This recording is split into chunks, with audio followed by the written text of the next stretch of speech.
This week in League, the Knights set to change their name to the Newcastle Not Gilfs in a last-ditch attempt to stop Wayne Bennett from fucking them. Economists from across the globe to study Kalen Ponga, hoping to discover why $1.2 million is worth so much less in Newcastle than the rest of the country. Callous Clint Gutherson cost the Suncorp Stadium groundskeeper his job after shedding so many tears the ground won't need watering for decades. Plus, we look ahead to the second week of the 2020 NRL Final Series. We'll have more this week in League.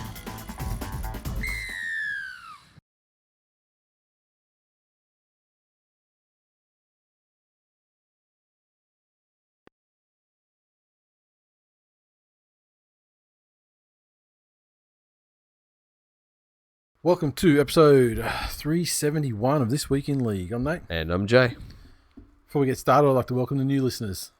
Now, before they have a chance to hear what's going on, and we say something invariably, I want them to hear the welcome this time. Because usually the welcome comes immediately after they go click. What's happening, man? Oh, just as Penrith have earned themselves a week off, my stress levels have earned themselves a week off. So, happily looking forward to sitting back and watching an entire round of games that the results really mean fuck all to me. Yeah, I mean, it's really just kind of interest, isn't it? Because at the end of the day, you're going to have to play who you're going to have to play. So, there's no point in investing any fucking worry into which of the sides it may end up being. Nope. But, and again, whilst I never wish injury on any individual, I do wish injury en masse 34, in both of those games. At least 34 injuries per game. No, I don't want the whole squad out, because then you get some like Mighty Ducks underdog fucking, like they'll call up the under-17s or something and they'll beat us. Yeah. Terrible. And that would be that would be terrible. Yes. News this week. This I always claim about Express episodes and stuff, but guess what, motherfuckers? It's that time of year. It's that time of year, I'm afraid. News this week. I struggle with news because a lot of it's just kind of like scuttlebutt and hearsay and things like that. I'm going to leave that Sam Burgess shit alone. I mean, he's tried to come back and say it's all like a malicious fucking propaganda. Propaganda. Obviously for the breakdown of the marriage and the AVO thing and the intimidation of the father, etc. But and this one is scuttlebutt. The source is terrible. It's NRL 360, but allegedly David Klemmer was dropped from Brad Fittler's end of season Origin squad, or more to the point, like not selected in the end of season Origin squad, due to how he carried himself upon his recall to last year's outfit, has been claimed. He was not named in Fittler's preliminary group on Sunday, along with Wade Graham, who's probably more understandable. Yep. But apparently on NRL 360, I'm saying it's due to the way he behaved last year. So he's part of the losing side in Game 1 of 2019, had a wrist injury that ruled him out of Game 2, and he was not included in the 17 for Game 3, and only returned after Tarek Sims was banned. And it's his behaviour around that time that is thought to have led to his omission by Fittler this year. Once again, remember the sources here, but Kent said that Klemmer didn't get picked because he carried on like a sour tart last year. He didn't get picked, then he was brought back in. Now, the problem was they sat there and he sulked a bit in camp. One-word answers, yes, no, moped around. When the New South Wales Brain Trust sat down this year, they said this isn't like other Origin series because you go into camp for Game 1 and don't go home until after Game 3. Yep. They sit there and thought, given how he behaved last year, how are we going to get on if he carries on like this if he doesn't get picked in the first game? Then we've got to drag him through Games 2 and 3. They don't want negativity affecting the mood in camp. There were plenty of players who missed out on tours because the coach thought, how the hell am I going to deal with it? If one player gets a headache, we've all got to take a Panadol.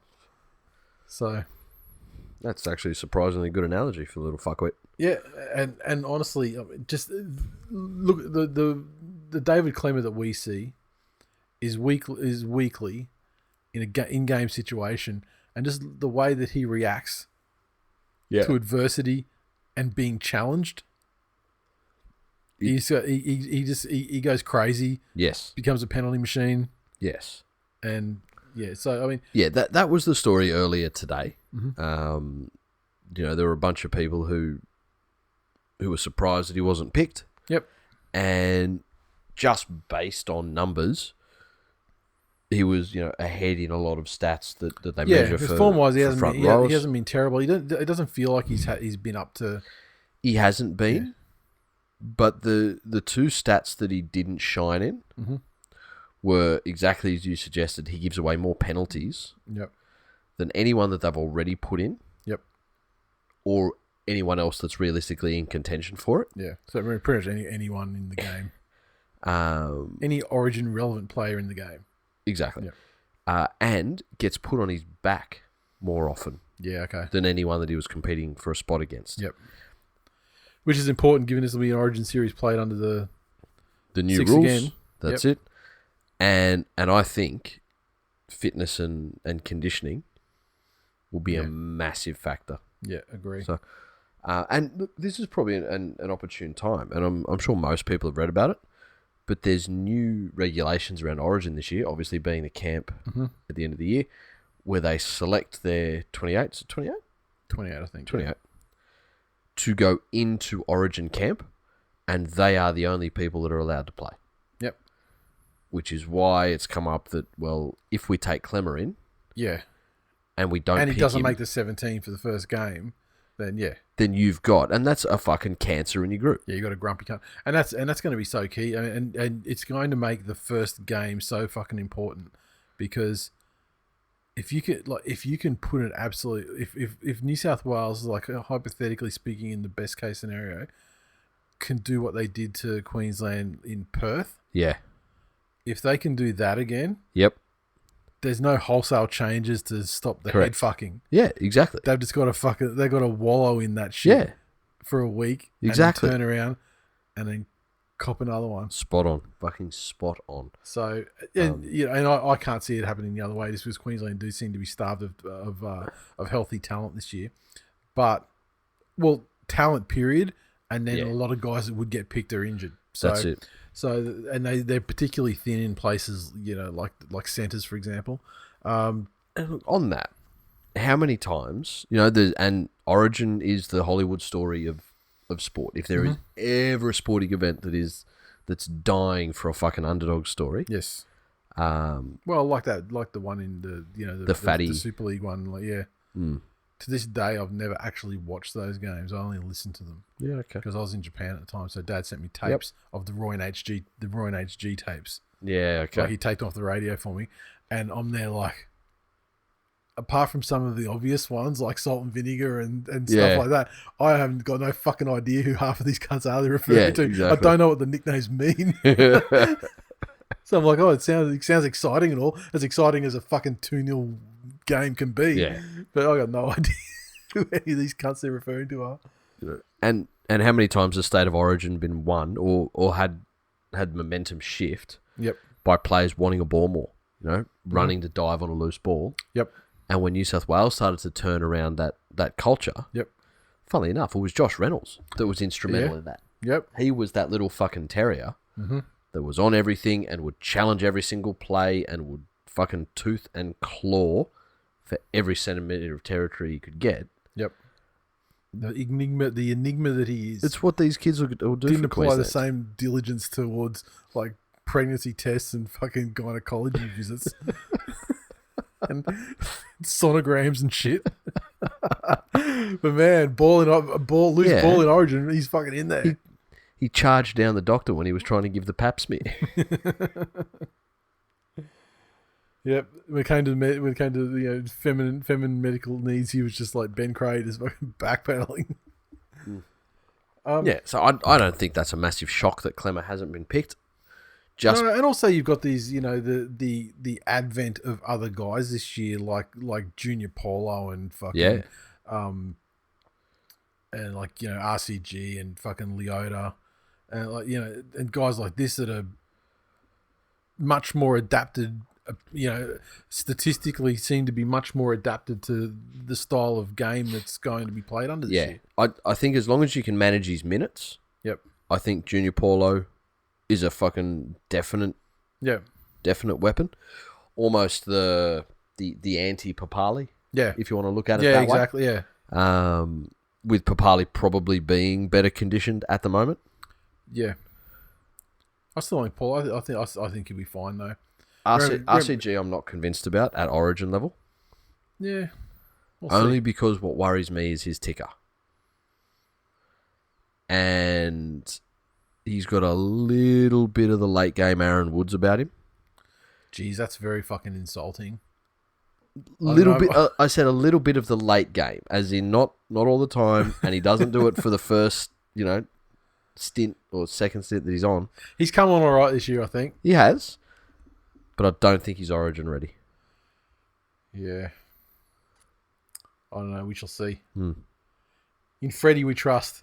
Certainly do. He's delivered us to the threshold of 3 in a row.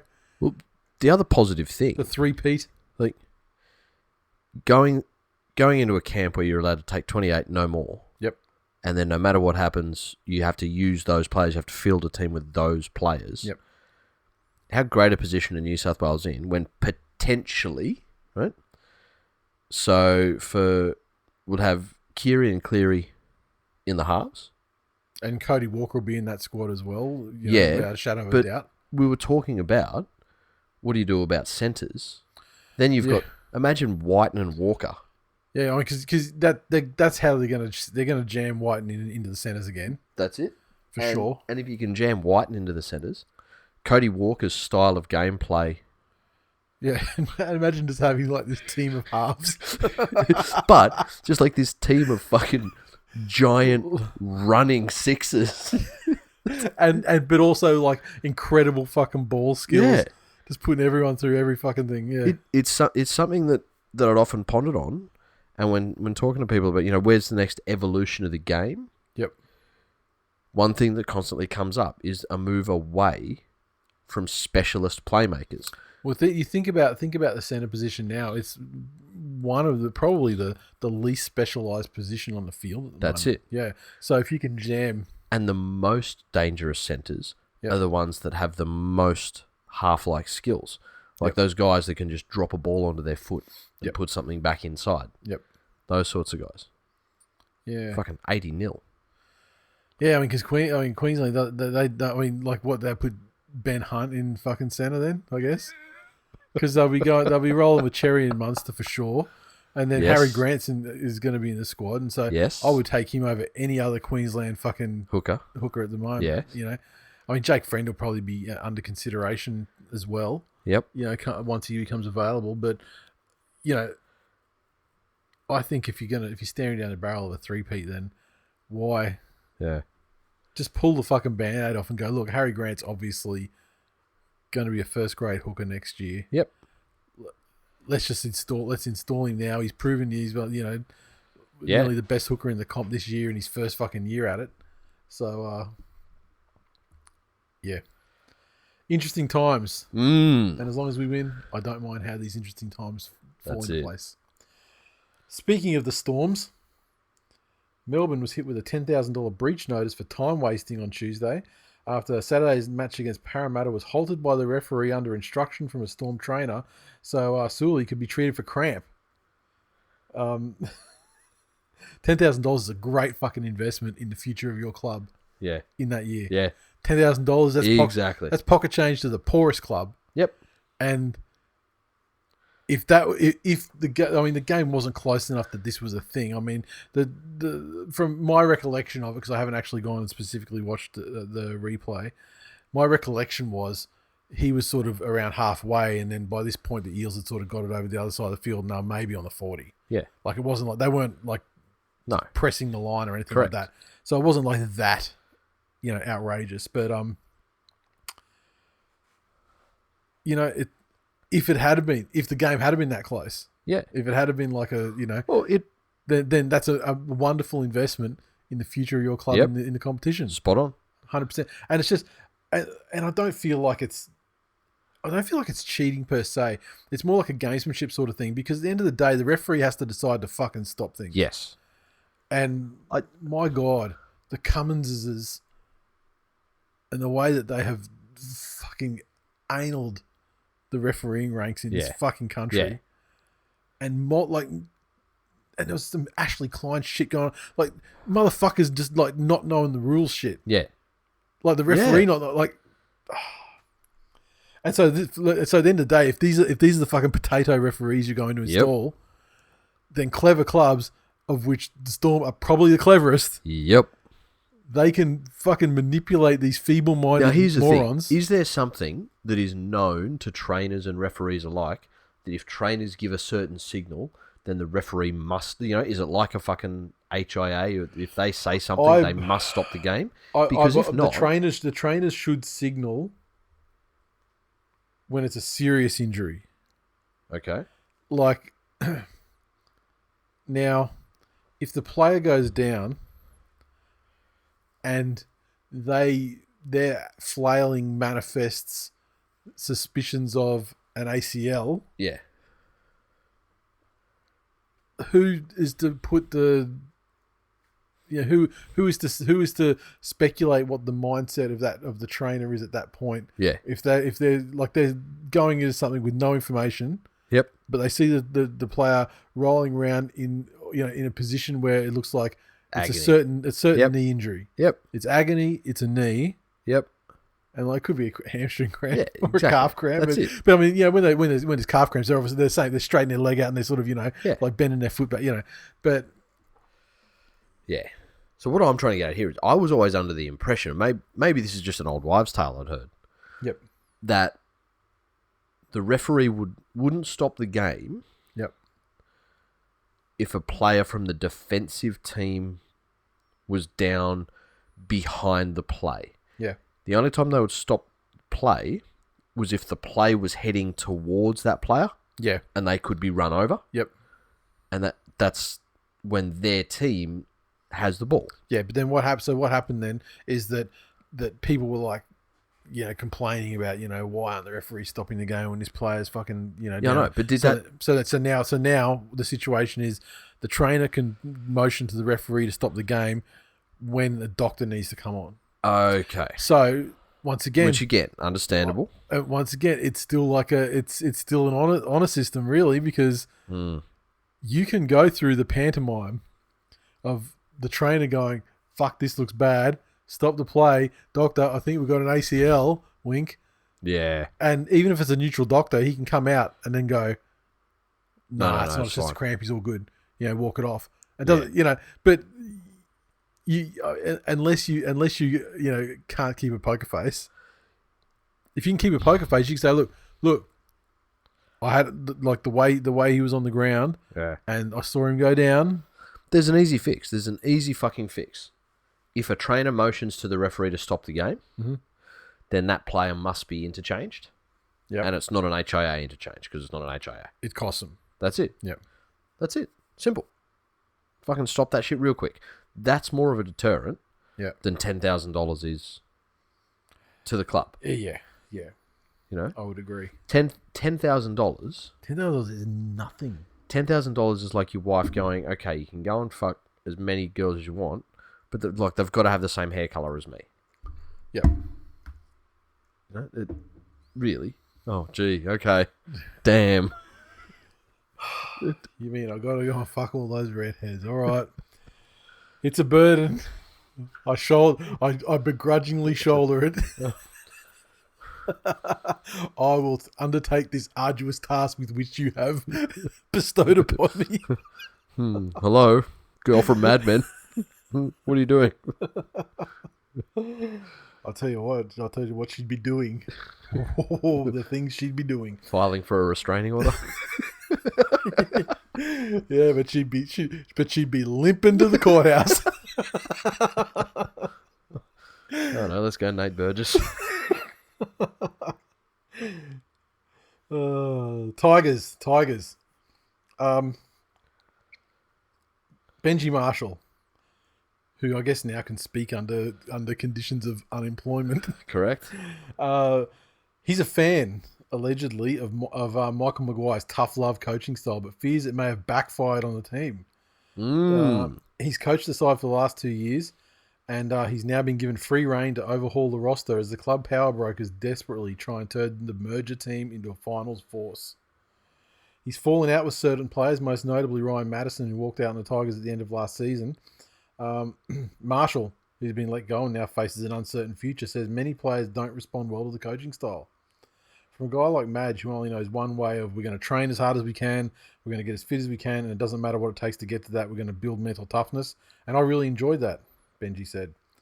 But I think what's happened now is the generations change, where I think the kids are a little bit different these days, where individually people need different types of training or different types of understanding.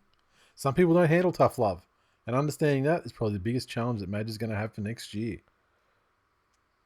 So is the irony that by chucking fucking tanties, these little millennial cunts are giving Madge their version of tough love? Because it's basically an ultimatum of, if I don't like what you do, I'll be passive-aggressive. Mm-hmm. I've got posters on my wall of David Clemmer pulling a grumpy face. And that's how I respond to anyone in authority. Look, this is not news for Madge. I mean, it's the reason that his demise from the Rabbits came upon, because Wasn't there a story like he made a player reschedule his kid's christening because they had to do extras? Yeah, and there was something that happened up at Rusty's farm, up at Nana Glen. There's some that was like an explosive moment, I think, in his demise as well. But he just burned that fucking roster out. Yeah. After achieving the desired result, correct, mind you. Yeah. But and I mean, and I guess he did this. Yes. How do you explain? The Tigers started off the season really well. Yep. Everything was firing, and then gradually, he started doing these, selection bingos where he would, like Benji missed a few tackles, so he's out. Someone else is in. Then that goes for 2 weeks. Someone gets injured, swap him in. Oh no, he missed a few tackles. He's out. Benji's back in again. Yep. That sort of business. And then they just declined, if you will. I don't make the rules. No, you don't. The universe does. The laws of physics make these rules. We've discussed this. Yep. But I think there needs to be a happy middle ground. And from the sounds of things, what Madge didn't have was advocates within the team. Yep. Tough love's great and can work, where the minute someone starts to get pissy about the toughness of the love, senior people or other people they respect can turn around and go, well, you know what? He's not wrong. Same rules apply to all of us. Yep. You can either throw your toys out of the cot, or you can get back in here with the rest of us and put your nose down. Yeah, and then there's also the other side of where it's like you can be a tough guy and just drive people, and I'm going to do whatever it takes. But I mean, take the millennial fucking ego and hardness out of it. But there's also the fact that just different body types and different players are going to require have different recovery and conditioning requirements. That's it. And some and like you look at the way that like East and Storm like manage loads for players and that sort of thing. That's it. You've got to have a little bit of flexibility. So I don't know. I think they have to kind of not meet in the middle. I think Madge's way is that's the way I'd like to see things run, but with some buts though. Yeah, exactly. Like you can't just be like fucking Hitler the entire time, because the players will get gassed. Like, I mean, it's fucking science. Jesus. Fuck, we're not Nate Burgess anymore. We're Nate Barnett. I didn't say anything about their race. Yeah, neither did he. He said a lot. Not according to him.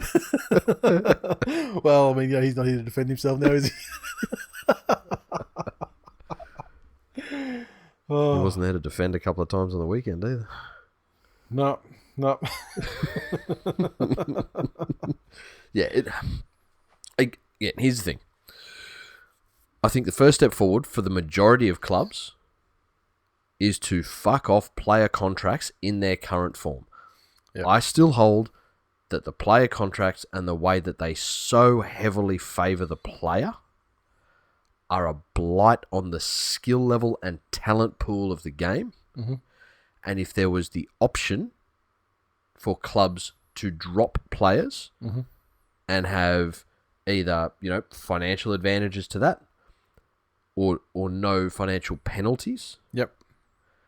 then that is incentive enough for the talent pool in our game to go through the roof. Do you get your pissy little millennial who knows that if he doesn't pull his finger out and do this, and this, he's still getting paid? Exactly. Yeah. Or he can do a Dugan and tell the coach to go fuck himself, and as long as he's good enough, we'll get a gig somewhere else. Yep. Maybe even with the current club paying, tens of thousands or hundreds of thousands of dollars of his salary to him. Yep. That affects how people behave. Yeah, I mean, I'm a big proponent of like performance incentives. Yep. And so that a player who massively exceeds the KPIs laid down can enrich themselves massively. And the way the NRL would be of use there, and the fucking Players Association would be of use there, is that they would all have independent adjudicators that would make sure that the conditions were easily understood, reachable and measurable, so that there was no grey areas. Yep. But also with enough leniency that things like a bad game don't ruin a career. Yeah. Yep. It's not fucking hard. No, not at all. Like, imagine a team where, okay, here's your salary cap, and that's whatever it is, 12 million or 10.9 or whatever the fuck it's going to be next year. And you can go and fill that up. But then based on performance, if you don't have to pay it out, you can carry that through. Yeah. Okay, well, we'll top you up because you've done well, and all of a sudden, this player asking for an increase, your base is increased because you were, you hit all your KPIs, and in fact, even exceeded even what we would have considered to be like stretch goals. Yep. And then at the end of the year, how is that in building form? Where at the end of the year, those teams that make a grand final, or that go well into the finals, don't have to worry about losing their best players. Yeah. Or how do we retain these guys? Yep. There's money there for that. Yep. Oh, I agree.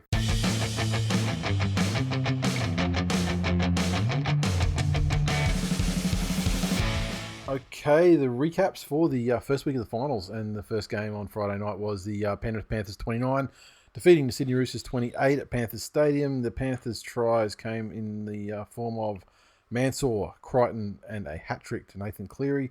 4 conversions and a field goal also for Cleary. The Roosters, a double to J-Moz. Freddie Lussick, Teddy, and Crichton with tries, 4 or 5 conversions to Kyle Flanagan. I would like you to address Nathan now by his formal name. Which is what? Is he whom the year is of? Yeah, no. Every time you speak of him. No, I don't think I'll do that. Fucking nail biter. I'd forgotten what but was it though? I had to go back and watch the last 10 minutes on fucking delay. Because as the game was reaching its thrilling climax, I think at the time the score was... what was the score? The Panthers had scored pretty much all their points. So they were 28 because they hadn't done the field goal.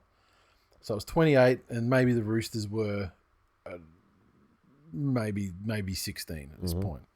And so the game was almost over. Yep. And so I was like, I'm just going to go downstairs and take a slash. So I go downstairs to take a slash, just around the corner there. Oh, you had the Pasco in here, didn't you? I had, and fucking Justin fucking Pasco came for a visit. Slithered his way It in. was dark, so it was only illuminated by the light from upstairs, sort of lighting. So it was, and so I saw this, this black squiggle, and like with the boxes, for my business, they're always tied up by these plastic, black things. So and I cut those, and I thought, oh, maybe someone's brought one. It's blown out, or the cat or whatever got it, and just left one of those things. And so I was going to kick it, and then I was like, looks pretty thick for one of those. And I turned the light on. Sure, it's a fucking snake. Yes. Sat on the floor inside my house. Yes. Fucking Justin Pascoe, that dirty cunt. And so then I'm like, okay. So first thing I do, I take a picture of it, and then I go upstairs and Mrs. I go, so you'll never fucking believe what's downstairs? And she's like, okay, what is it, like a toadian? Because somehow, like a cane toad, can somebody squeeze themselves under the door Yeah. and get into the house. That's happened a couple of times. And, I'm actually disappointed that you didn't stay down here and text her and say, want me to send you a photo of the biggest snake in the house? yeah, but he was kind of small, so and I am honest, if nothing else. But then by the time I came back down, he's fucking gone. Oh, no. And I'm like, oh Christ, why did I fucking leave him out of my sight? And so, but then I just saw under the vanity in the bathroom, I just saw his little fucking tail sticking out. Like, oh, he's retreated up there. That's easy. I'll just get him out of the cupboard. And no, found out there's actually like a hidden compartment in the vanity. Ooh. And like about an inch between the left hand wall of the vanity and the actual wall. And so okay, well that's interesting if I ever need to fucking stash it. But in the end he was smaller than that one that guy was fucking putting on us after the grand final in 2016. Yeah. So he wasn't a scary fella. He was only Did you find the mama? No. Okay. No. I was talking to a guy because on the phone. I'm like, how am I going to get this fucking thing out? Like, do I put some food out? I put some food out, and he wasn't interested. I'm like, I'm not fucking sitting up all night. I'm actually falling asleep here, watching the room, trying to get him come out so I can grab him. And so I rang up a guy, and he goes, yeah, just get your hairdryer, and just fucking. So I just got under the vanity, just blew the hairdryer on him, just dropped straight out. Yeah. Just fucking picked him up. Yeah, Put him I had a delivery from Super Butcher like that day, so Yep. I had like a foam box, so I just fucking chucked him in there, sealed it up, drove down the back where the high school is, and let him out in the bush down there. Good and stuff. That's the end. But the guy said, I sent him the picture, and he's like, oh, he's probably like a year old. Yeah. And he's and I sort of asked about the mother because that was, and he said, oh, they fucking boot him out straight away. Yeah, like, they're like, there's no family. So they are Pascos. They are Pascos. There's no familial connection or anything to the. Yeah, okay. And just booted out. So now he's down near the high school and hopefully biting those little cunts. I remember I had to get a snake taken away once. Yeah.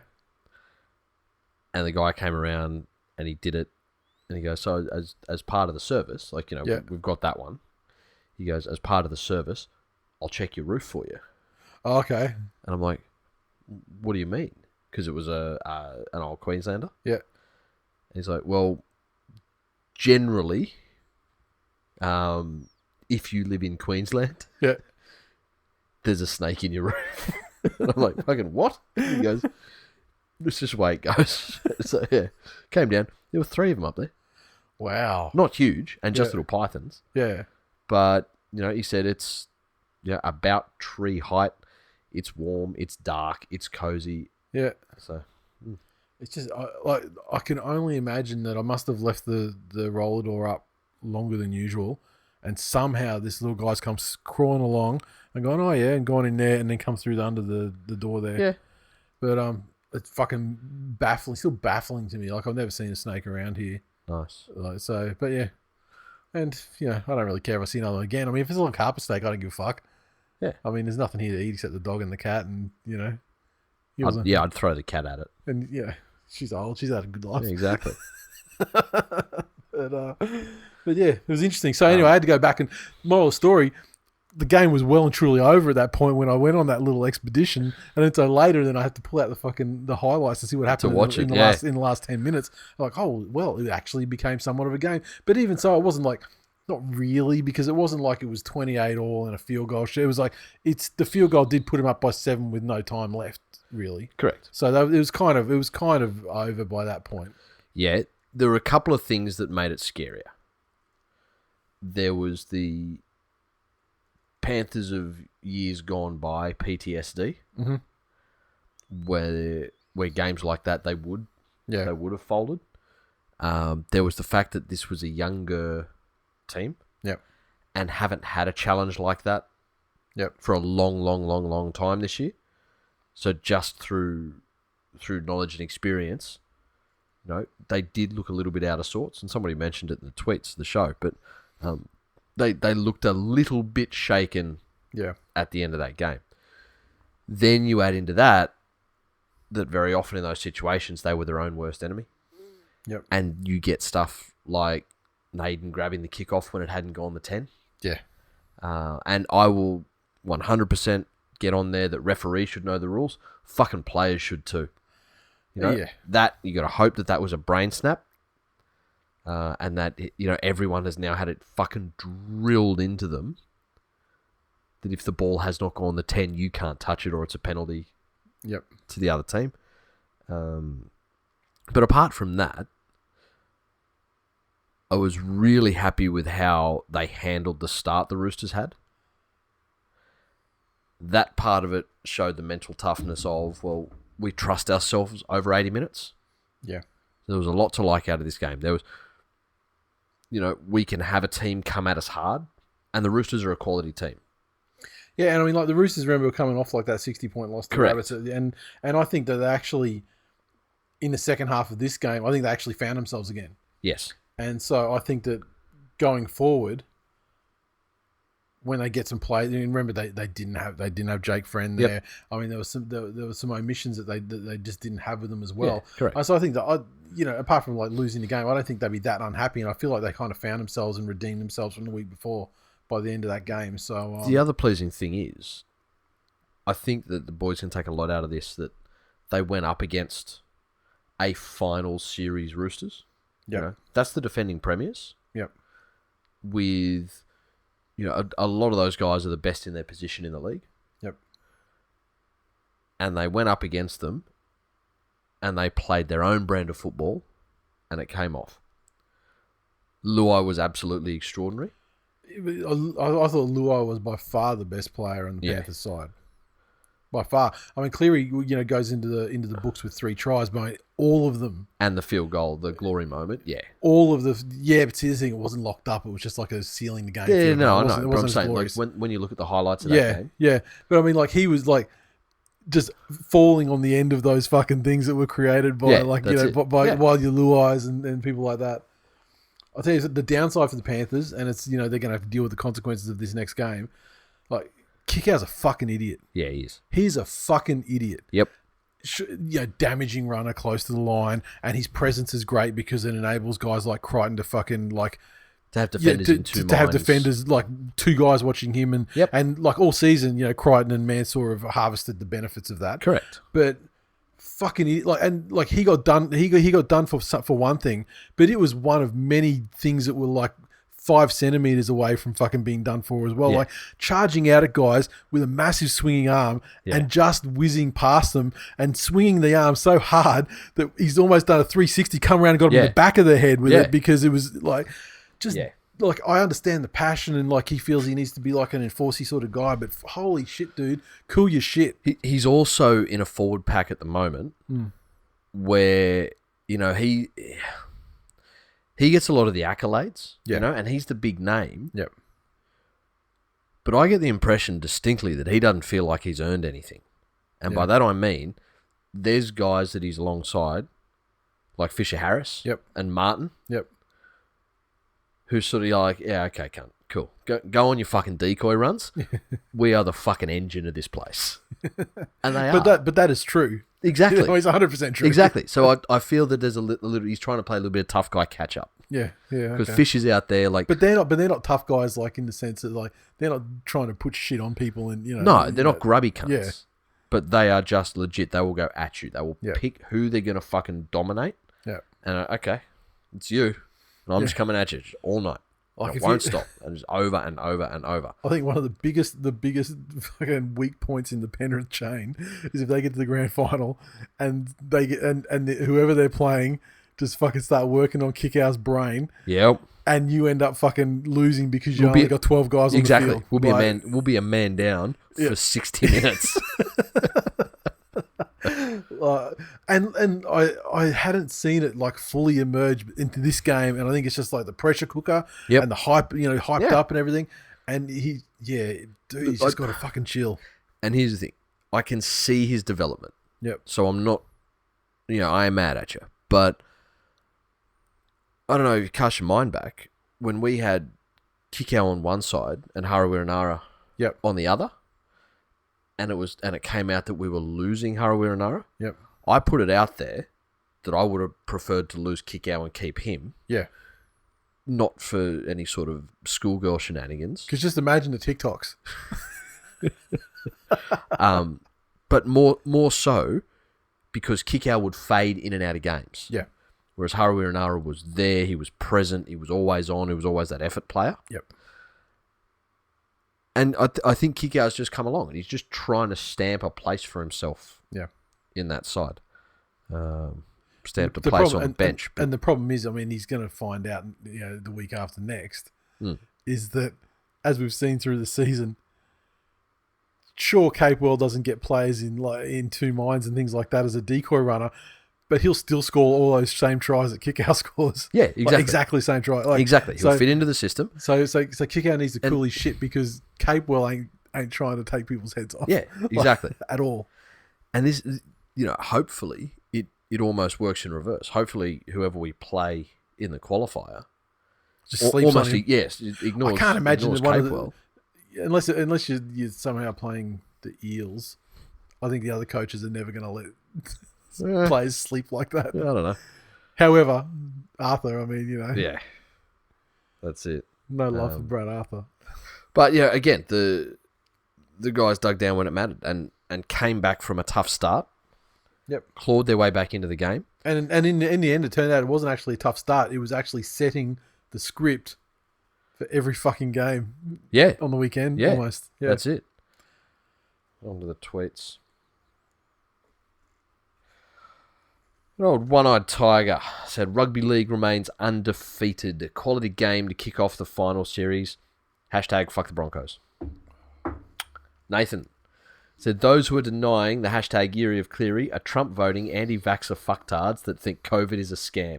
I'm getting a chin implant before the semi-final. Hashtag Yeary of Cleary. Shunter said, I'm still not convinced. Squeaking out a 1-point win against these shit cunts who had 60 put on them the week before. They're going to get exposed in the prelim. And exposed was in all caps. Mitch said, anyone else paint the walls in excitement. Hashtag asking for a friend. Dylan said, does Dylan Edwards have a magnet in his head that only attracts swinging arms? Fuck, like, that poor... Does he just have like a really unlikable face in real life or something? Is he like 6 inches taller than he looks or something? Yeah. Has he got a twin brother that does nothing but going around fucking people's sisters? We will never know. No. Mitch said they've stepped up, hey. I have to admit, Yeary of Cleary indeed. Nathan said the Messiah has returned. Put me in a prayer circle. Hashtag Yeary of Cleary. And Ben said, come forth and bask in the radiant glow of the Yeary of Cleary. And I will give the final word to our friend and hashtag originator, Fat Hairy Lazy. Fuck that guy. Said, are we ready to accept it's the Yeary of Cleary yet? Honestly, that sort of talk should be fucking stamped down real fast. Because when you start calling it 3 weeks early... Well, it is. The only way it's not going to be the Yeary of Cleary is through an NRL conspiracy. Oh, okay. Okay, J. Robbo. I see where you're going. No. Not refs' fault. Like the refs being fucking frittatas. The refs would surely have to be part of the conspiracy. Oh, no. No, this goes all the way to the top. Oh, how are they going to do it? Lay it out then. How does this play out? What sort of conspiracy would they put on to... Well, the first thing is about who we play. So how do they conspire to affect that result? Well, they've already put the Roosters and the Storm on the other side of the draw. Yeah. Ensuring that we make the grand final. Yeah. So that's a conspiracy in your benefit? No, because that hurts more to get to the grand final and lose. Oh, I see. Yeah. It would be an NRL conspiracy because the Panthers really are the people's team. The largest junior development base, and if any other team wins, it's actually the AFL that have been pulling the strings all along. Jesus Christ. As part of their plan to infiltrate Western Sydney, they're keeping the actual proper winners down. Your brain has fucking rotted from your dick. The Raiders 32 defeat the Sharks 20 at GIO Saturday afternoon. The Raiders 32 came through tries to Tarpanay, a double to George Williams, double to Jack White, and Elliot Whitehead with a try. Croker 4 of 6. Sharks 20 tries to the Moot. Blake Brayley and Sione Katoa. Townsend 2 conversions, 2 penalty goals. I was shocked and stunned when the Sharks had managed to navigate themselves to a position of about, what was it, 14-2? Yep. No, 14-4. Yeah. Or 46, sorry. And I could not have been more surprised, and I started to think that maybe my words would catch up with me. But, alas, my words were bulletproof and indeed true. And what a turnaround just off the bases. Like, was it Wade that threw that pass that was intercepted by... Oh, the intercept try. Like, he sort of went for the dummy and then went for the pass the second time round. And on the replay, my God, like George Williams was just sitting there like a fucking cookie monster, just waiting for it. His eyes are lit up. And wow, what a key turnaround at a key moment. I must say though, the beginning of this game. Yep. Was the most Sharks-like performance, classic Sharks-like performance, that I had seen out of them all year. And even leading up to that, intercept, I mean, that changed the entire game. I mean, it did. They were still looking great. This was that good old-fashioned, hello other team. We don't care how you want to play. Mm-hmm. This is now a grind. Yep. Yep, okay, cool, try and do that. No. It's a grind. Yep. And we're going to be better at that than you are, and we're going to fucking love every minute of it. And doing it without, key personnel. Yeah. Like the most key personnel. Exactly. So exactly. Rudolph, I thought was great. Then for Canberra, there was that weird fucking period where Rapana just did everything he could to cunt them. Yeah. Like, he got stripped. And that did coincide with the period where Cronulla were ascendant. That's it. Yeah. So Rapana gets stripped. Then I think it was the very next set or the one after. What did he do? He rushes out of the line, completely fucking misses, yep. And Cronulla score. Yep. Then, from that try, the kickoff goes out on the full. Yeah. It was just this 3 or 4 minute period where it was just fucking brain snap after brain snap after brain snap. I'm not sure he's got another period like that in him. I fucking hope he doesn't, for the sake of Canberra fans and their sanity. Yeah. Yeah, maybe he was just trying to do too much. I don't know. Raiders were going second half though. It was like they've done this, several times this season, particularly in the tail end of the season, where they've come home super strong in the second half after a somewhat unconvincing first half. Yep. And this second half was it was very quickly turned around to the point where the game was beyond the reach of the Sharks. Exactly. And again, it was Whiten. Yep. Whiten is the fucking driving force behind that attack. Mm-hmm.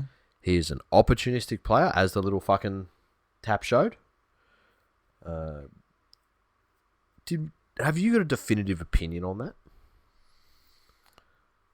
On the 6 again, on the penalty call. Yeah. So Wade was saying that he was coming over and he called challenge. Yeah.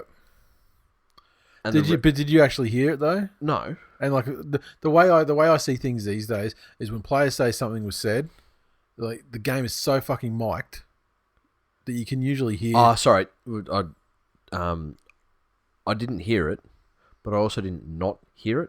And very obviously, Wade Graham is walking out of the line towards the referee, yelling something at it.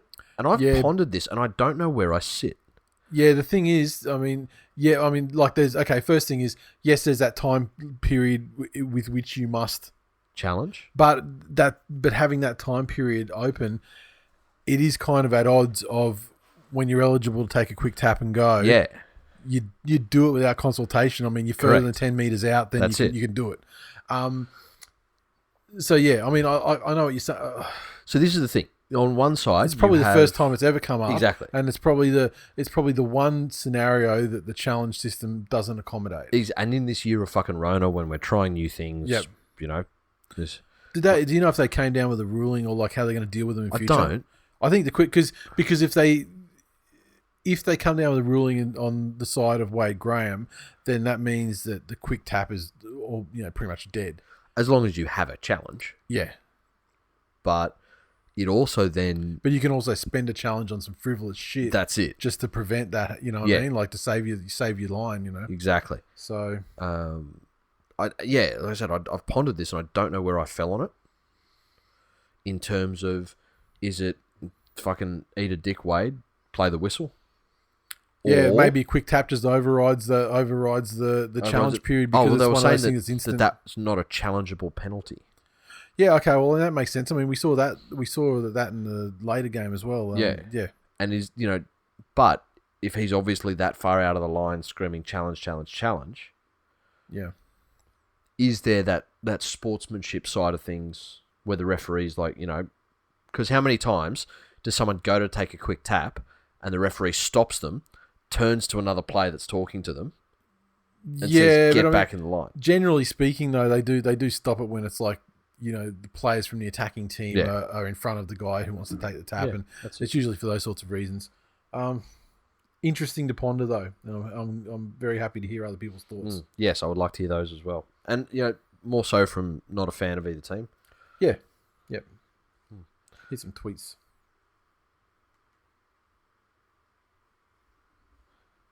Willie Smash said, stunning effort by the Batlers club. Bravery in the face of adversity.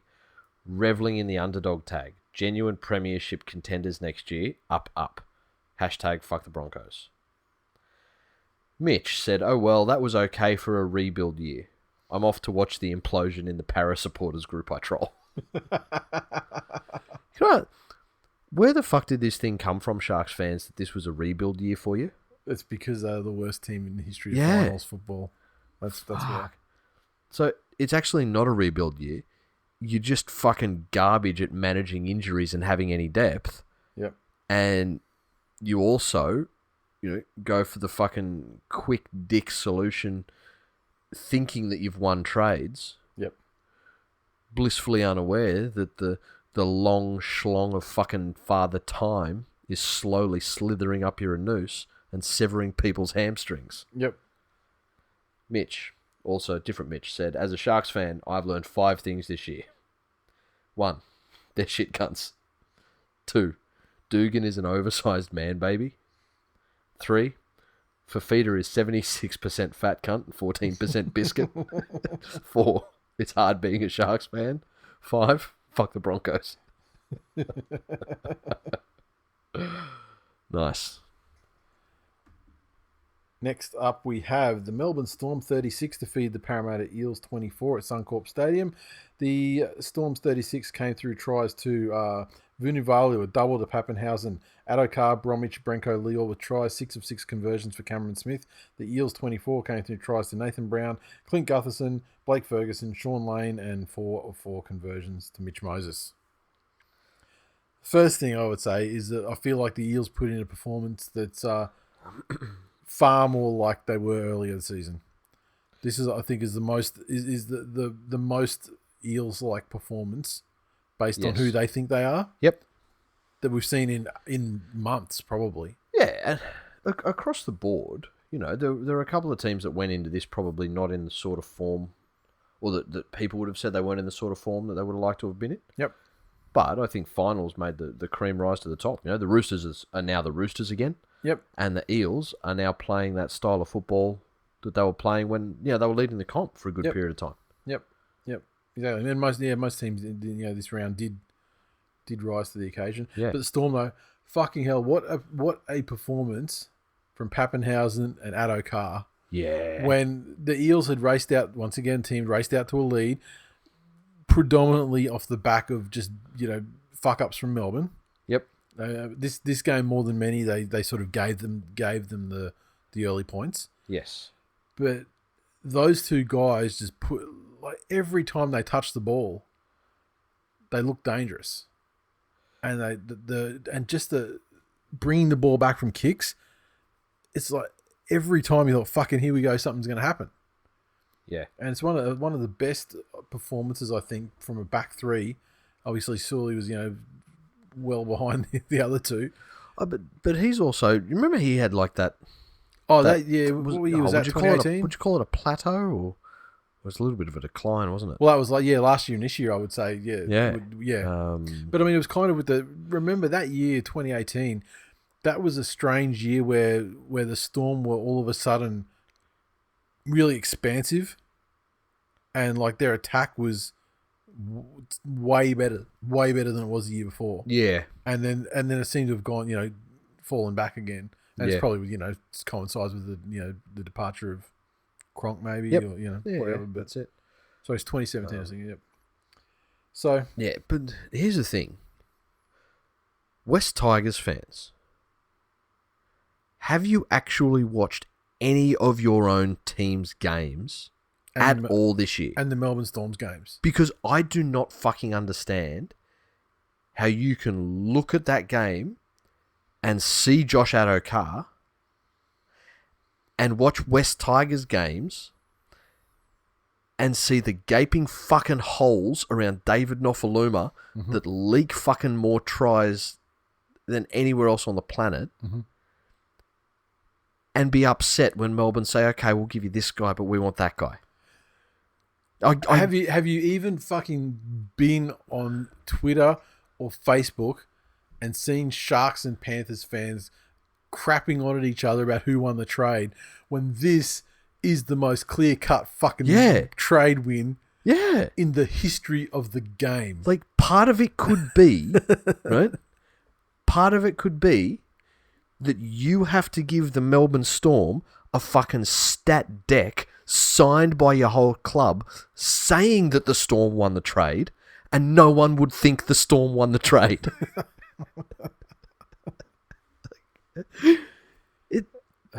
And I get that the small technicality is there that, okay, yeah, maybe you don't want him on fullback money. Yep. But if the only hitch is you don't want to give up cheese. If the only impediment to that deal going through is that you don't want to give up Nofaluma. Yeah. You know what? But here's the thing. I have never in my entire life had somebody come to me and say, here is some free money. Yep. I've never had a situation where here is the situation and the end result is I get money. Yep. I've had some stuff where it's, you know what? If you spend this much money or commit this much money, yep, you will get this much back. Or if you put in this much of this thing, you will get more of this thing back. Yep. The same applies with fucking player skills. How you do not want to increase the net talent pool in your club, I do not fucking know. But yeah, you're 100% right. Adokar was the spark of everything for the Storm. He did get caught out that one time. Yeah, being the spark, he did get caught out, being off his wing, and ultimately resulted in an Eels try. But having said that, I mean the Eels, they took advantage of the situation very well, and they didn't just break away and score a try. I mean there was plenty of cover across there, and they still managed to get in. He was the spark. Yeah, he had the touch. He had the power. Yeah, all hell was breaking loose. He was riding the eye of the storm. There's some deep cuts for you. Yeah. To their credit, Parramatta, I think, went into this game, and when they burst out that early lead, they got a little bit of swagger about them. And Melbourne were a little bit shook. Yep. But that's what Melbourne do better than anybody else, is regroup, regather, and go, okay, fuck, let's go. Back to basics. Yep. And they just ended up doing those Storm things, frustrating the Eels enough. It got to the stage where you could almost see Para falling apart. They lost all patience for it. They lost all participation in the contest. Yeah. It was also tough when you have to reshuffle an entire fucking backline. Yeah, I mean, they lost both their wingers. But, the fact that Melbourne are the sort of team now that go, okay, offloads. Fuck, they're useful. because we've got guys like Pappy And and, then the Fox. you got the Fox and Pappy benefiting from those offloads, Yeah.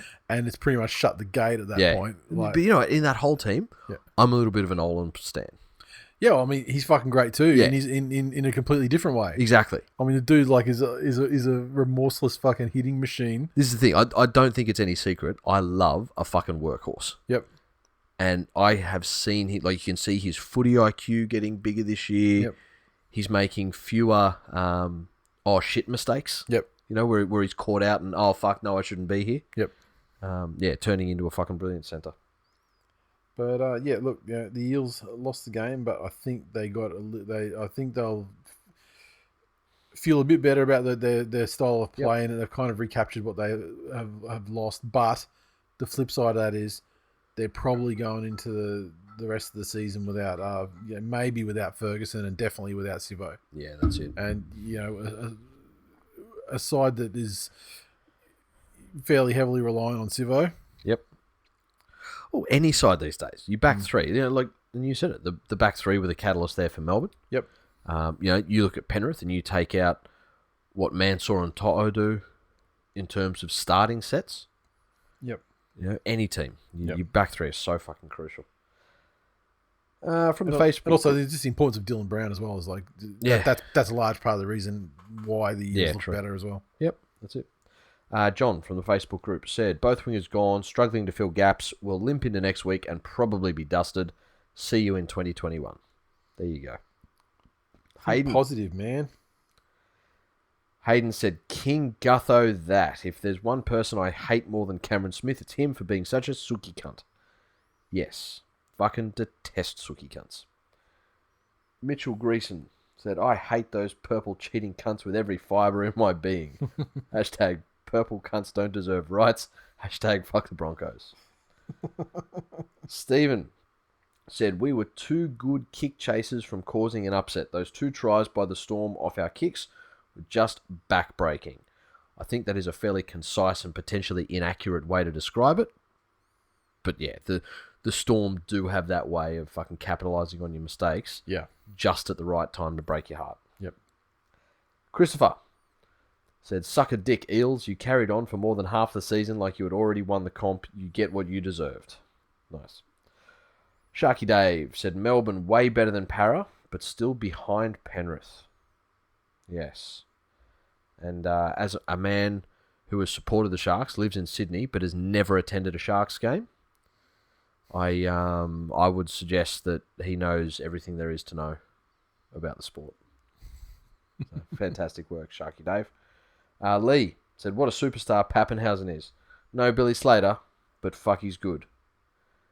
And Aussie Jack Flash on Twitter said, Bellamy must have threatened a few players' kids. The Storms are firing in the second half.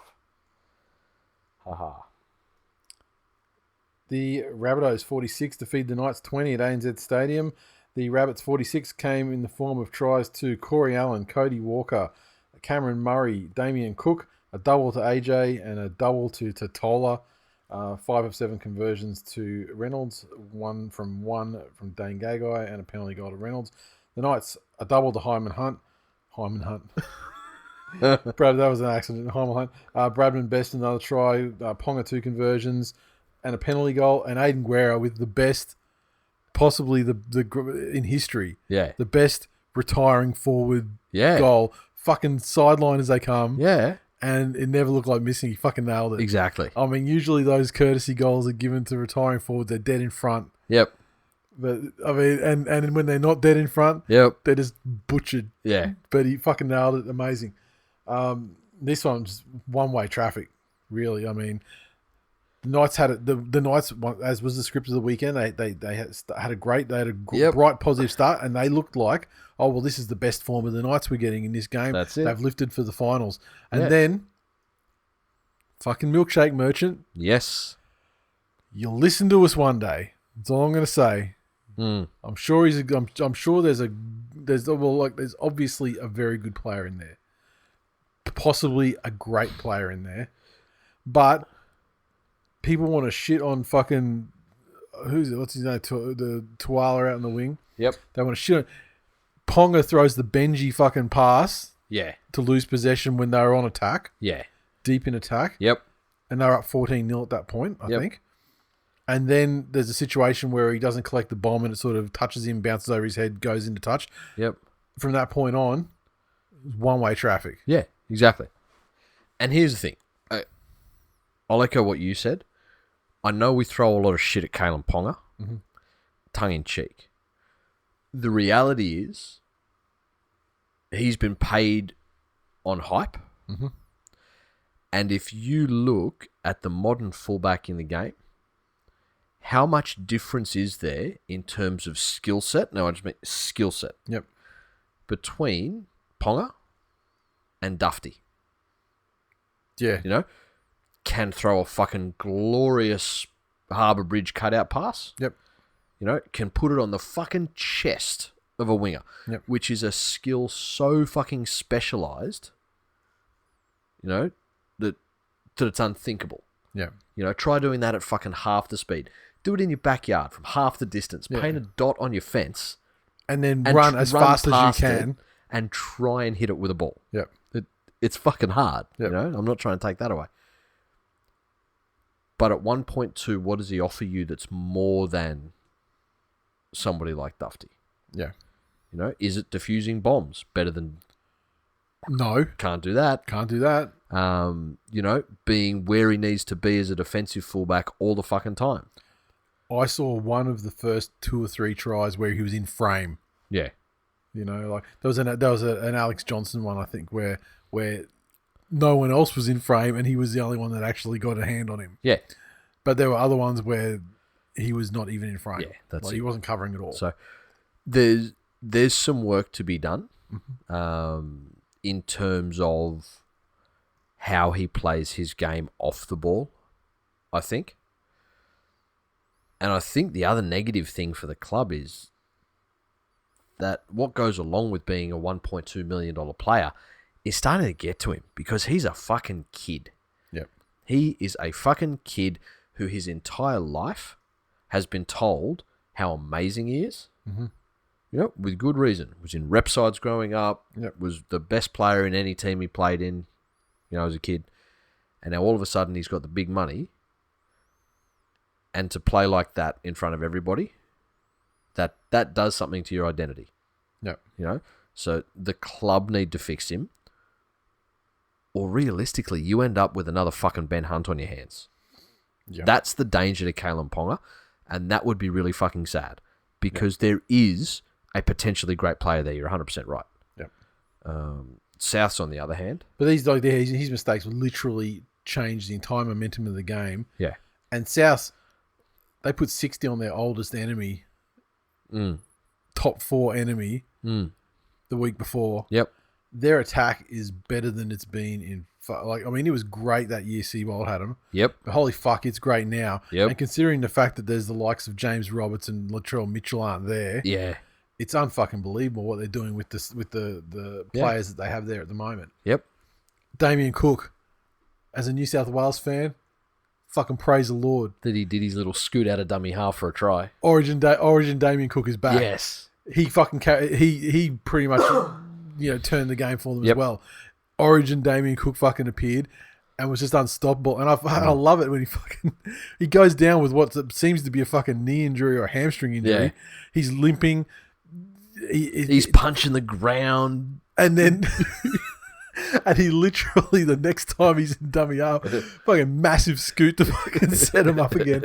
Unbelievable. Like, and the Knights, it really just showed how far away they are from where they think they want to be. I mean, it showed the gulf between Ponga and his contemporaries in the top Dylan top 4. Edwards. I was thinking, more like your Teddies and whatnot. Well, I'll tell you but what. also like the forwards, like you want to see Sourpuss fucking Clemmer. Yeah. Like that first try that TWiL Dylan scored. Edwards gets fucking swinging armed every fucking week. He's not special, so is Ponga. Yeah, exactly. But Dylan Edwards doesn't then go fucking Madeline McCann for the rest of the game. Like, he still gets in and tries to catch things. The issue with Newcastle is, I think... Their fan base. Correct. They didn't have any more gears to go. The best they got during the season, that was their 2020 max. Yeah, and I don't think that they went into the finals. Well, clearly they didn't because they got flogged by the Titans the week before. Yeah. They don't think they went in the finals anywhere near the finals at that level. They hit it very briefly. And yes, they've had some Early. injuries. Yep. It is tough. You lose a hooker. Yep. Penrith lost a hooker for multiple games during the year. Yep. We didn't lose those games, but they were harder. Definitely. So I concede that they're harder. But seriously, I don't think the Knights had any more gears to go to where the other teams in the top four, the ones who are now actual contenders, they had that finals gear to go up. And Newcastle will be better for the run next year. But fuck me, if there is one player that I fear in the competition at the moment, it's Cody fucking Walker. Unstoppable at the moment. Did you see that Vin Diesel version of Bloodshot? No, I didn't. Is that worth watching? No, but the storyline. I was going to say, I mean, did you see that Vin Diesel? Was it worth watching? Universally, no. Saving Private Ryan when he was just fucking shoehorned in a minor role, but the one where he can see in the dark and there's aliens and shit. Yeah, I thought that was like the one overrated because it was like the Australian sort of connection to the film and yeah. It's like it was like the leftover fucking stunt doubles from Starship Troopers. Yeah. But in this one, he's this superhero that's getting revenge on the guy that murdered his wife. Oh, an original story. But it actually turns out that every time, like, he dies and gets reborn, and they replace the memory of his wife getting murdered with a different person doing it. Just the driving. That's it. So it's like a sci-fi superhero version of like Memento. That's it, pretty much. Yeah. And so he's just going after and just mowing down these kinds. The person that they set him on to. Yeah, but it's almost like every week. Yeah. Wayne's just told Cody that somebody in the opposing team murdered his wife. And because he picked out Mitchell Pearce in this game. Yeah. Mitchell fucking Pearce gobs off. He's like Clemmer as well. Yeah. Like, he started gobbing off when they're up like 14-0. Mm-hmm. Or I think he was gobbing off before then, to be honest. But that's when I remember him sparking up the most. Yeah. And Souths were fucking in the dropsies. Yeah. Souths were playing fucking terribly. And it was not through any sustained pressure from Newcastle either. Yeah. It was they were just playing like fucking shit dropsies. and not completing their sets. But once again, if you can get into Mitchell Pearce and Clemmer's heads, they disappear. Yeah. And same for Ponga. Once Ponga threw that shit pass, and missed TWiL, and you had the and he dropped that bomb and the points started flying. He didn't really chime into until that try at the very, very end. Yep. So good job. And Wayne, once again, he salted the earth and then he returned and fucked it. Yeah. Interesting one again in this one with our dear friend Cummins. He's called 6 again. Yep. And then played advantage. Yeah. I was under the impression, now again, happy to be proven wrong here, because again, these are new rules and these are, there's all first times for everything. I was under the impression that the 6 again call cancelled out. Was it all advantage? I don't remember this specific instance. Was it what caused the 6 again? Close to the try line. I don't remember what he gave the 6 again for. Like if it had been, for example, if it had been knocked down by a Knights defender. No. So it was a 6 again for an infringement. So it was one of those 6 agains. Okay. Yep. And then there was a knock on by Souths. Yeah, usually, I mean, like if someone, like you see it all the time where they call 6 again and the player doesn't hear they've called 6 again and he's like, puts a kick in because he thinks it's the last tackle or something. There's no tough shit. Yeah, there's no takesy backsies on. That's it. Or they drop it straight after. Like that's it. Like you call 6 again and the next play they before even play ends they drop it. Yeah. Drop or get stripped or whatever it is. Yep. Yeah, it was just a very strange sequence of events. I wish I wrote down all of the situations where Klein and Cummins where they literally didn't know the fucking rules because I can't remember them now. Like nearly a week removed. But at the time, I just remember thinking, "Fuck me!" Especially like a week after you see Gavin Badger, run out of the game, running a line in a fucking game to Henry Perinara. Yeah. And then, previously, Matt Chechen's supposed to be the best guy. He doesn't get a fucking game all weekend. Yeah. And when these pair of cunts fucking run the referee game, so there's no, I haven't heard a single fucking thing. Yeah. Criticizing performances of referees from above or demoting anybody. I mean, and there weren't any massive howlers that were game affecting decisions, but I mean there was still stuff that was just dumb. There weren't poor, just basic poor. Yeah. Lack of application of the rules. That's it. So, in the Facebook group, Anthony said, with Ponga off with a shoulder, he can finally work on Newcastle's debut album, Straight Outta Credit, which I think would be the second worst thing to come out of Australian hip hop after the Hilltop Hoods. Isaac said, well, there you have it. Knights crumble under pressure again, but one step at a time, and we got the finals. But for now, go the Lakers. There you go. Darren said, that game taught us a couple of things. 1, Cummins has no idea what 6 again means. 2, New South Wales will win Origin simply by bombing Ponga. 3, if Souths hold the ball, they can score points. 4, Panthers were the only side that looked likely out of the whole weekend. Insert the you-know-what hashtag here. Fucking oath. One-Eyed Tiger said, Wayne Bennett and fucking the Knights. Name a better duo. Can't.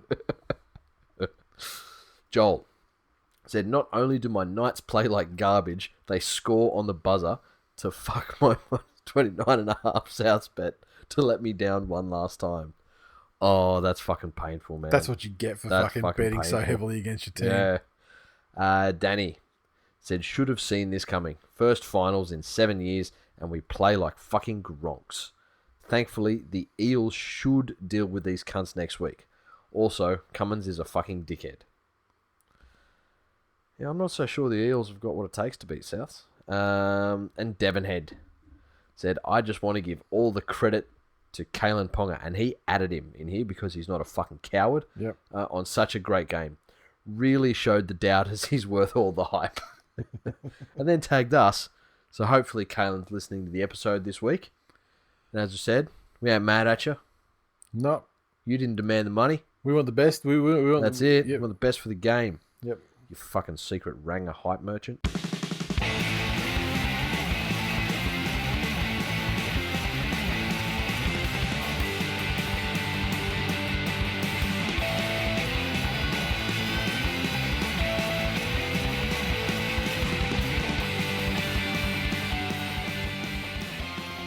Okay, previews. 2 games this week. First semi-final, the Roosters versus the Raiders. The grand final replay from last year. And this one refereed by Ashley Klein, for fuck's sake.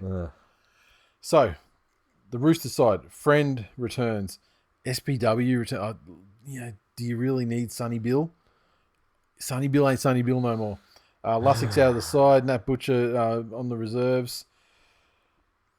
I just don't know about a high pressure final situation. If Sonny Bill's really, he hasn't shown he's the guy in any of these occasions. The Raiders unchanged from last week's squad. I'm tipping this as I don't want to say jinx them, but a grand final quality match. There's some feeling between these two sides. Yep, history. The Raiders got them earlier in the year. There's the whole 6 again thing from last year. And now they actually changed the rules so the Raiders have to hear that shit multiple times a game. That's it. It's sort of how I figure that Jesus will feel. Can you imagine that? He comes back down and everyone's like wearing the thing that they fucking nailed him to on their neck. He finds out that his largest followers literally just troll him mercilessly. Roosters side still isn't all there, through the injury crisis that they've been suffering over the season. But once again, it's a slightly improved lineup on the week before, which is all I can ask for. And any side that's got your Teddies and your Kearys, they're in great form. Yeah, They have to be respected. The Raiders most definitely can't they can't bank on a second half No, to get them out of a game against the Roosters. no, not at all. The thing I like about this game is that the teams have such different talent profiles. Yep. In that the Raiders' strength comes from individuals, I feel like, with guys like Papali and guys like Whiten, Yep. who are going to break the game open, with individual acts. Bateman as well, Yep. who's been in fine form. Whereas the Roosters, whilst they've got obviously plenty of individual skill with guys like Tedesco, it's going to be some creative brilliance from somebody like Keary. Yep. I'm going to tip the Roosters just based on that. Yeah, I'm going to tip the Roosters just because of the way that they appeared to have found themselves again last week. Like I think they were the team with the biggest question mark on them just because of that fucking 60-8 drubbing the week before. I mean, it's no way for a top 14 to go into the finals, and it's definitely no way for the defending premiers to go into the finals. But I think they got themselves back.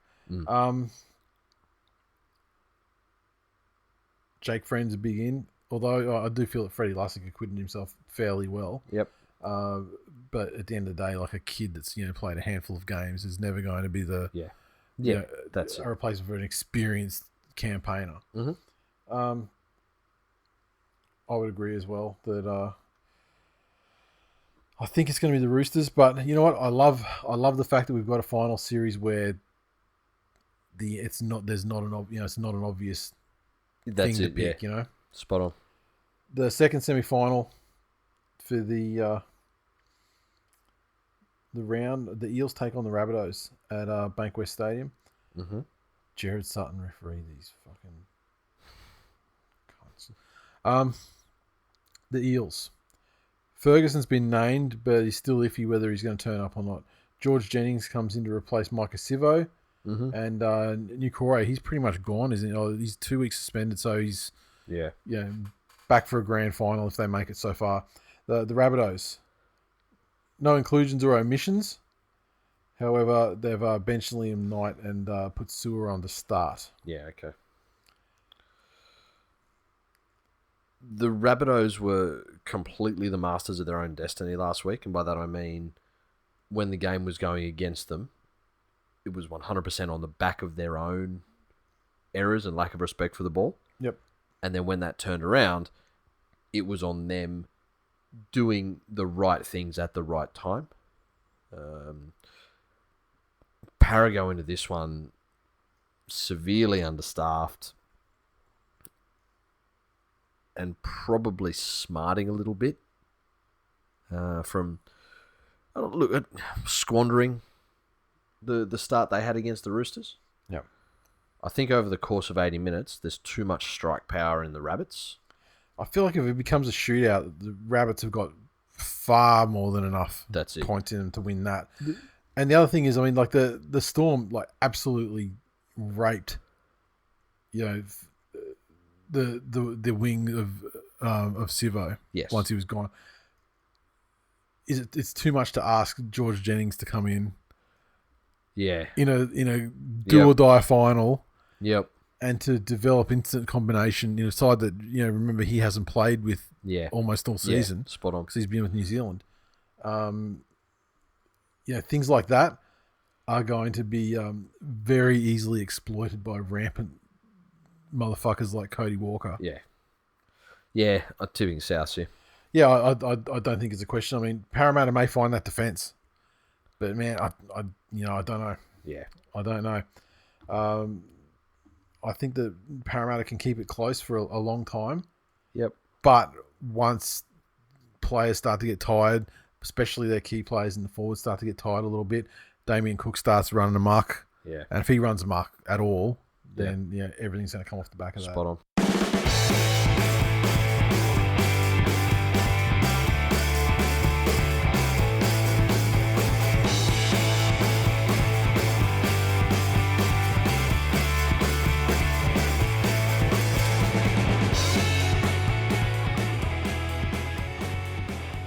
Okay, what do we got here for the mailbag? First off, we had the tipping.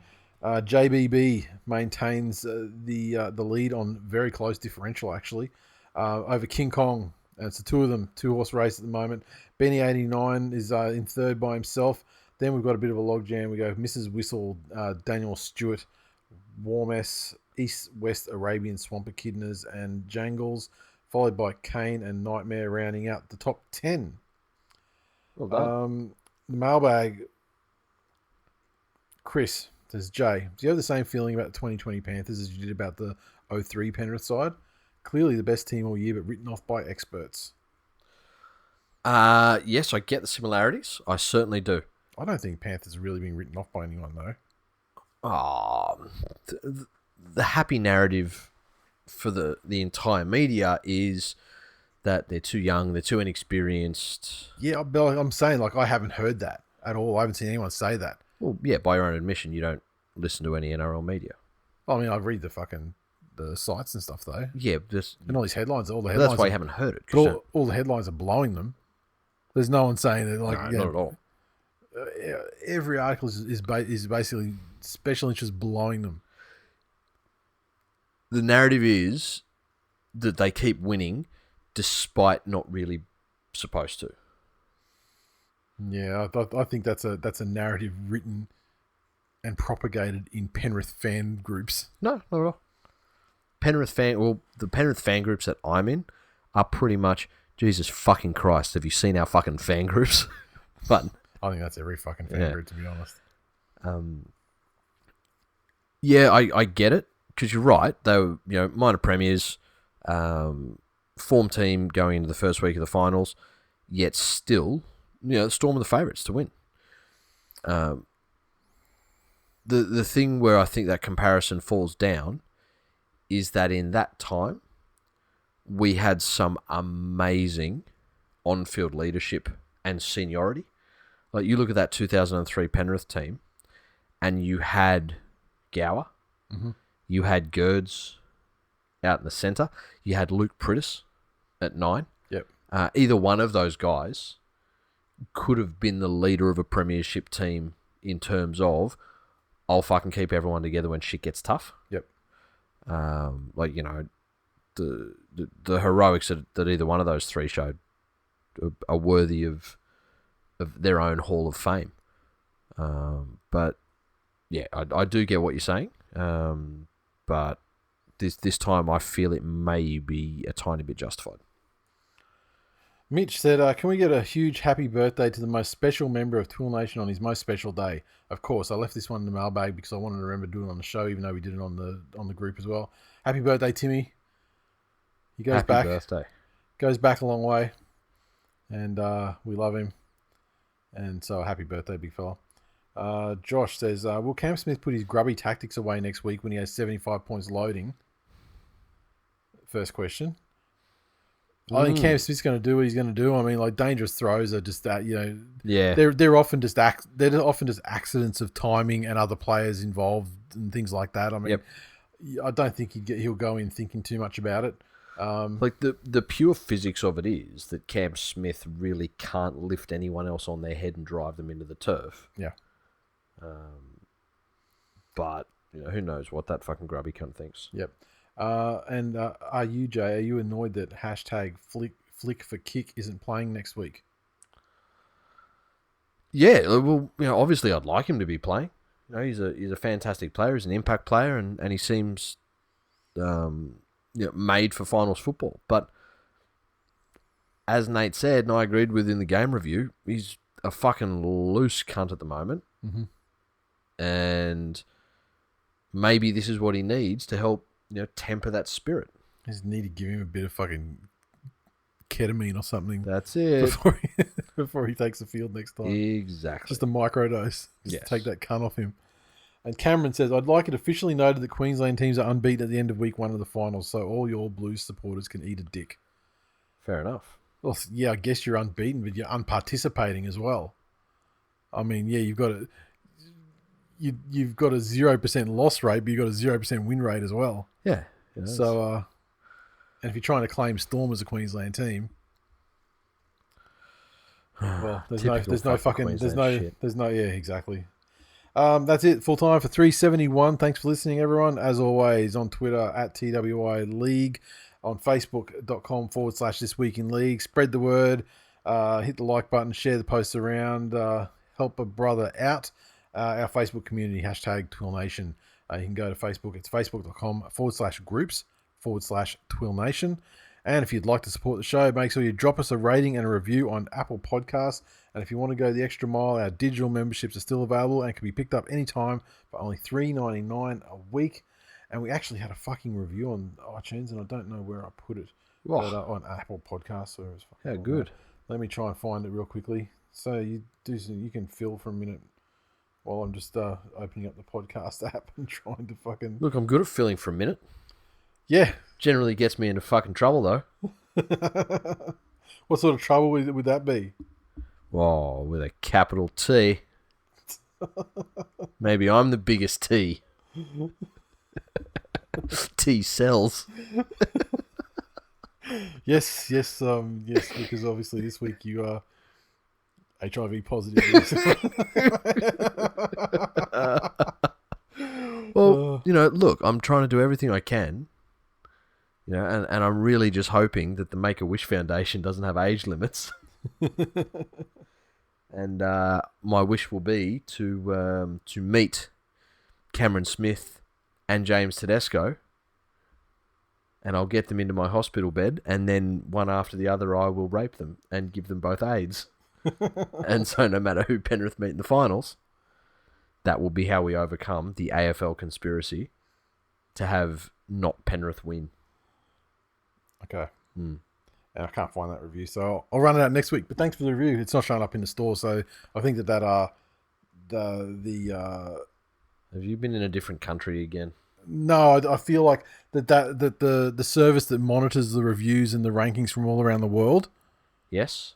I think that it may get to them through like some sort of API faster than they, but also it could be from another country too. Gotcha. I remember when I read it, it didn't really strike me as being from another country, but because it was in English, but it very well could be. So cool. Apologies, sir, and we shall hit that one next week. Definitely. That's it. See you next week. Hope we get games as good as last week's games. Like two close encounters that no one has any, none of us, either of us have any stake in. Yep. So we can just enjoy the footy. Nice. And that's it. We'll see you next week. Later.